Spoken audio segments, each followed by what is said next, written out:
क्या नाम है आपका? मेरा नाम रीवा सैनी है। क्या दिक्कत थी आपको? मेरे को पेट में दर्द था। दिवाली के बाद मेरे को पहले पीलिया हो गया था। उसके बाद में मेरे पेट में दर्द शुरू हो गया था। फिर मैं डॉक्टर के यहाँ गई। जनवरी से मेरे को दवाई लेनी पड़ी। फिर मेरे को जल्दी जल्दी खांसी भी होने लगी। फिर छींकें आने लगी। अब कैसे हैं आप?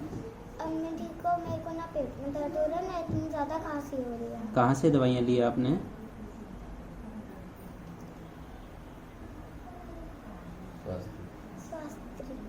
स्वास्थ्य क्लिनिक। डॉक्टर का नाम? डॉक्टर का नाम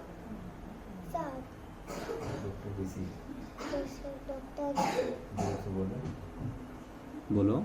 डॉक्टर ऋषि। अभी आपको और कोई दिक्कत है? नहीं। और किसी प्रकार की कोई दिक्कत है बच्चे आपको? नहीं।